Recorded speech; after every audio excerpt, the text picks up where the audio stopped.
SJVN company ने 244% का return दिया है पिछले एक साल में। क्या अब आपको इसमें एंटर करना चाहिए? चलिए जानते हैं। नमस्ते नमस्ते। मुझे पता है कि पैसा बचाना और इन्वेस्ट करना कोई खाने का खेल नहीं और इसलिए हम इससे दूर भागते, लेकिन अब नहीं। मैं हूँ ब्राह्मी कपासी और मैं आपको हेल्प करूँगी फाइनेंसेस मैनेज करने, इन्वेस्टमेंट के लिए रिसर्च करने और अपने पैसे को बेटर वे में ग्रो करने में। तो बिल्कुल देर मत करिए, आज ही चैनल को सब्सक्राइब करिए और अपने फाइनेंशियल गेम को स्ट्रॉन्ग करें। मिनिस्ट्री ऑफ पावर का सेट टारगेट है for electricity generation for this year 1750 billion units, जो कि 7.2% का ग्रोथ है as compare to previous year जहाँ 1624 बिलियन यूनिट इलेक्ट्रिसिटी जनरेट हुआ था। इसका फ़ायदा एसजेवीएन कंपनी पे कैसे होगा? क्या हमें अब इसमें एंटर करना चाहिए? आज के इस वीडियो में हम जानेंगे इनका बिजनेस मॉडल क्या है, स्ट्रेंथ और weaknesses, future plans, financials, valuations और टेक्निकल चार्ट को। क्या इस समय इसमें इन्वेस्ट करना सही रहेगा? आइए जानते हैं।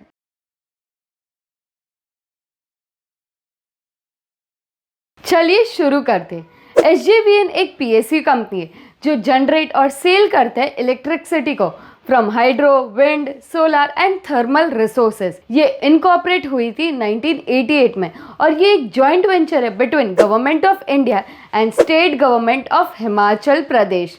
इनका स्ट्रॉन्ग प्रेजेंस है हिमाचल प्रदेश, उत्तराखंड एंड नेपाल में। As of October 2023, SJVN has 4700 megawatt का installed capacity. SJVN crucial role play करता है India's ambitious renewable energy goals में और सिग्निफिकेंट कंट्रीब्यूशन करता है क्लीन एनर्जी सेगमेंट में। ये सेवरल सेगमेंट्स में ऑपरेट करते हैं। First, hydro power. SJVN account करता है 80% ऑफ इस generation capacity in hydro power. इनके मेजर प्रोजेक्ट्स है Nathpa, Jhakri and Rampur hydro power stations. Multiple new projects को केटर कर रहे हैं इंडिया में भी और ग्लोबली भी। Second, wind and solar power. ये स्टेडीली एक्सपांड कर रहे हैं अपना प्रेजेंस विंड और सोलर पावर सेगमेंट में। करंटली इनका विंड प्रोजेक्ट्स ऑन गोइंग है राजस्थान एंड तमिलनाडु में and plans to further expand it. Solar projects की बात करें तो सोलर प्रोजेक्ट्स भी राइज पर है with a focus on distributed generation. Third, power transmission. Company operate करती है पावर ट्रांसमिशन लाइन को ताकि जनरेशन प्रोजेक्ट और ग्रिड को कनेक्ट कर सके। ये इंश्योर करता है कि कस्टमर को एफिशिएंट और रिलायबल पावर सप्लाई कर सके। अब बात करते हैं स्ट्रेंथ और वीकनेसेस की।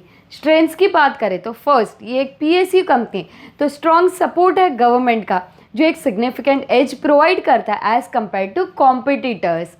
Second, consistently operating margin high है इनका जो इंडिकेट करता है efficient operations and cost control. Third, product portfolio diversified है hydroelectric, solar, wind and thermal power में। फोर्थ, स्ट्रॉन्ग पोजीशन मेंटेन करते हैं हाइड्रो इलेक्ट्रिक पावर सेगमेंट में। अब बात करते हैं वीकनेसेस की। फर्स्ट, काफ़ी ज़्यादा डिपेंडेंस है हाइड्रो पावर प्रोजेक्ट्स पर जो वेदर फ्लक्चुएशन से वॉलेटाइल हो सकते हैं।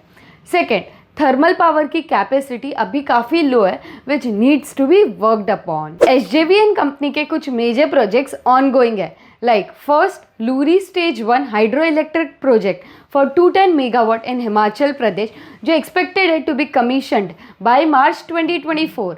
Second, 1 gigawatt solar project in Bikaner district Rajasthan. First 250 megawatt section operational होगा मार्च 2024 में और बाकी का ऑपरेशनल होगा बाय सितंबर 2024। इसके अलावा they are aiming to add over 2500 megawatt of new capacity by 2024 primarily in wind and solar energy, solidifying its position as a renewable energy leader. अब बात करते हैं शेयर होल्डिंग पैटर्न की। प्रमोटर की holding 86% से 81% पे आई है और एफआईआई ने अपनी होल्डिंग्स बढ़ाई है 0.9% से 1.7% पे। म्यूचुअल फंड की होल्डिंग 4.25% है which is a good sign. Financials की बात करें तो कंपनी का आरओई और आरओसी 10% ही है विच इज़ एवरेज। सेल्स और प्रॉफिट ग्रोथ भी 6% और 3% है which is okayish. Overall financial looks average to me. Valuation wise company overvalued है। स्टॉक रिटर्न्स की बात करें तो कंसिस्टेंटली पॉजिटिव रिटर्न्स दिया और निफ्टी 50 को बीट किया है। टेक्निकली स्टॉक अप ट्रेंड में और RSI ओवरबॉट जोन में है और डेली, वीकली, मंथली तीनों टाइम फ्रेम में ये ओवरबॉट जोन में है, यानी थोड़ा करेक्शन आने के चांसेस है। So financially average, valuation wise overvalued, returns beating Nifty 50 और टेक्निकली अप ट्रेंड में है stock with multiple projects ongoing और काफ़ी बड़े बड़े प्रोजेक्ट्स है रिन्यूएबल सेगमेंट में। I am bullish on this stock for long term. Make sure आप आपके एंड पे रिसर्च करो, रिस्क मेजर करो और फिर इन्वेस्टमेंट डिसीजन लो। आपके क्या व्यूज है SJVN पर? Do let me know in comments. अगर आपको मेरा रिसर्च वैल्यूएबल लगा तो लाइक करें, शेयर करें और सब्सक्राइब करना ना भूलें। अगर आपके कोई भी सजेशन या फीडबैक हो तो कमेंट में ज़रूर बताना। मिलते हैं अगले वीडियो में। Happy trading and happy investing.